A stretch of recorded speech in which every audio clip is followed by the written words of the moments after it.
tuko pre kwa kukufa juu ya nchi yetu. Sud Kivu, territoire d'Uvira. Affrontement à Mulenge. Depuis hier matin 17 février 2026, des combats opposent les rebelles rwandais du M23 aux patriotes Wazalendo de Nyerere et Tsiebe dans et autour du village Mulenge, axe Rurambira-Mugule, groupement Kigoma, chefferie de Bafouliru. Les échanges, incluant tirs d'armes automatiques et d'obus, semblent s'étendre vers Mugule. Ces affrontements font suite à l'attaque hier des positions des Wazalendo par les rebelles rwandais du M23 à Mashuba, repoussés ensuite vers Mulenge 1 et 2, provoquant des déplacements de population vers les villages voisins. Aucun bilan humain ou matériel n'est encore disponible. FARDC et M23 AFC s'affrontent à mort. Minembwe, le dernier assaut avant de silence des armes. Pendant que la date butoir est fixée au 18 février pour cesser le feu proposé par l'Angola, les FARDC et Wazalendo font face à l'AFC M23 au niveau de Minembwe où s'intensifient des combats entre les belligérants comme s'ils se livraient à une bataille de survie avant l'apaisement annoncé. Le paradoxe est que l'on parle de paix, mais les armes crépitent plus fort que jamais. Chaque camp veut inscrire une dernière victoire dans la mémoire collective avant que le silence ne tombe. Du coup, le cessez-le-feu devient une scène théâtrale, une trêve annoncée, mais précédée d'un crescendo guerrier.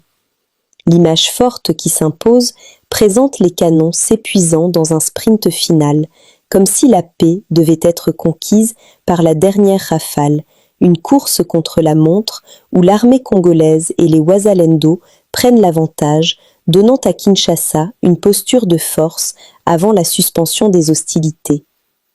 On appelle cela un cessez-le-feu, mais c'est d'abord un concours de muscles selon lequel l'on se demande qui saura poser son fusil sur la table avec le plus de panache.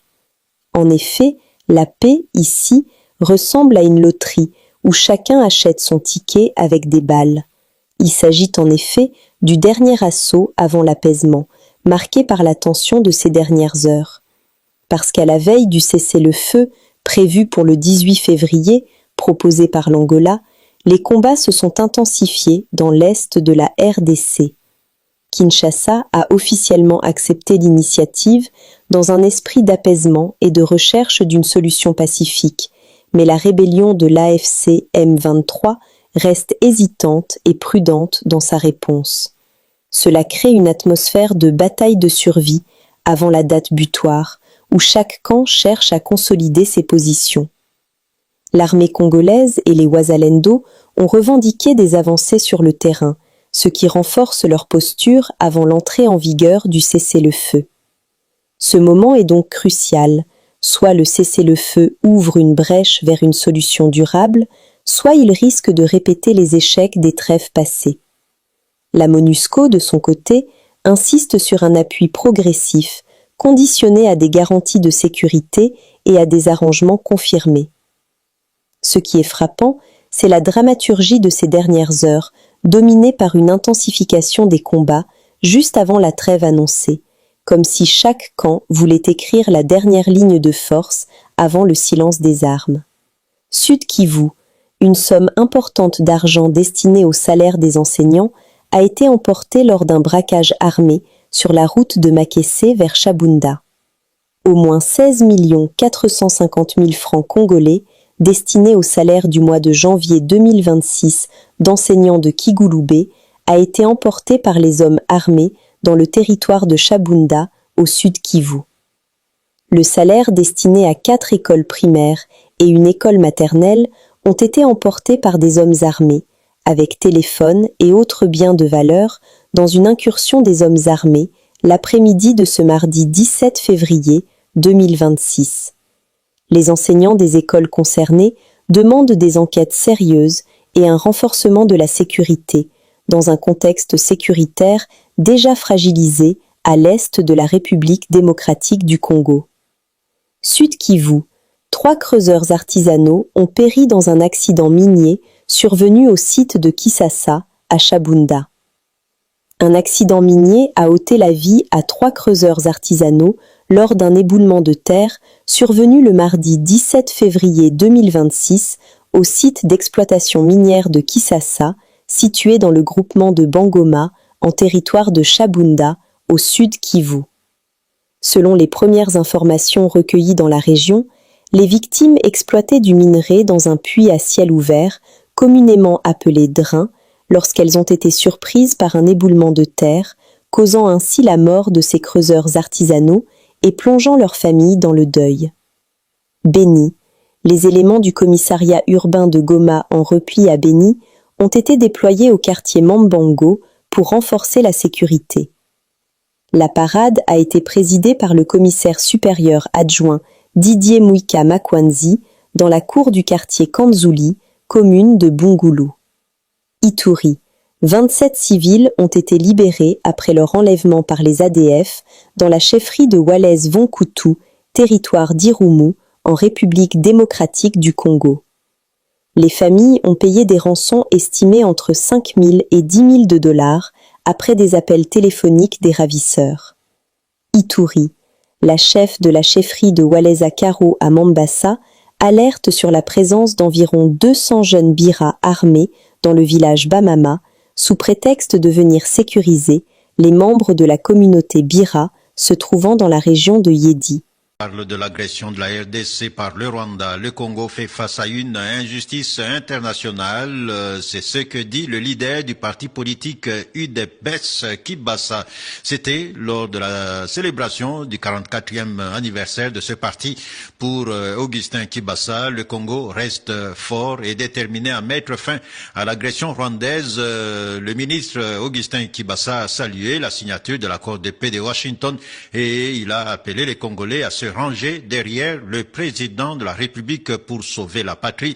Augustin Kibasa, des propos recueillis par Marcel Kitambala. Si hier, nous avons combattu une dictature interne, aujourd'hui, nous faisons face à une injustice internationale. Notre pays subit une agression brutale et injustifiée de la part du Rwanda et de ses complices. Une guerre imposée, une tentative de spoliation de nos terres, de destruction de notre nation, un génocide, j'ai envie de dire, savamment programmé. Mais à ceux qui pensent que la RDC est faible, à ceux qui espèrent voir notre nation s'effondrer, nous disons jamais. Jamais nous ne plierons, jamais nous n'accepterons la soumission. Aujourd'hui, un homme mérite d'un combat historique. Félix Antoine Tshisekedi Tshilombo, aujourd'hui l'histoire nous donne raison. Un digne fils de l'UDPS est à la tête de notre nation. Issu de cette école de la résistance, l'homme incarne la matérialisation des rêves de nos pères fondateurs et de nos aînés. Sous son leadership, nous consolidons la démocratie. Sous son leadership, nous avons conclu un accord stratégique avec Washington. Sous son leadership, nous redonnons à l'État congolais sa dignité. Comme l'autorité morale, le ministre Augustin Kibasa l'a dit, l'heure est à l'engagement et à l'unité, la cohésion. Nous lançons un appel vibrant à tous nos militants, partout sur l'étendue de la République, de se mettre comme une armée derrière son chef, l'autorité morale, dans toute discipline pour que le parti puisse davantage se consolider et puis mieux se positionner pour les prochaines échéances. Et vous avez donc suivi le président du parti UDPS Kibasa, Augustin Kibasa, et le secrétaire général de cette formation politique, Alain Kyungu Mouchidi. Dans une salle réunissant les députés nationaux et sénateurs, les différentes couches de la population défilent pour des consultations. L'ego a été donné par le député national Pichu Iribi Bondina, président du caucus des parlementaires de l'Ituri. L'Ituri vient du loin. Une lueur d'espoir est en train de pointer à l'horizon. C'est pour moi l'occasion de saluer la calmie aujourd'hui observée. Seul le territoire de Ndjougou, dans sa petite portion de boulet qui continue à inquiéter. Pour ces premiers jours, la société civile, les communautés ituriennes réunies au sein de l'INADI et autres ont été consultées par ces parlementaires ituriens pour avoir un aperçu sur l'évolution de la situation sécuritaire ainsi qu'humanitaire de la province et réfléchir ensemble sur des pistes de solutions. Une initiative qui ne laisse personne indifférente. Effectivement, nous venons d'échanger avec les communautés parlementaires, nous venons de expressé nos réalisations partant de notre souhait pour la paix qui était, ça fait 5-6 mois et aujourd'hui ça fait la joie. Nous avons posé les problèmes sécuritaires, sociaux, économiques et environnementaux de la province de l'Est. Comme vous le savez, sur le plan sécuritaire, bien que les groupes armés entre guillemets locaux causent moins de dégâts à nos jours en dehors de la CRP qui s'affronte avec l'État congolais. Il faut dire que ces assises vont se tenir tout au long de cette semaine dans le cadre des vacances parlementaires. L'objectif est de recueillir les avis des différentes couches socio-professionnelles sur les questions d'intérêt public afin de formuler des recommandations aux décideurs pour des solutions appropriées. Nous sommes arrivés à la fin de cette édition. Merci à vous de nous avoir suivis jusqu'ici. Si vous avez apprécié ces contenus, n'oubliez pas de vous abonner à notre chaîne, d'activer la cloche de notification pour ne rien manquer de nos prochaines vidéos. Likez et partagez cette vidéo. On se retrouve très prochainement. À bientôt.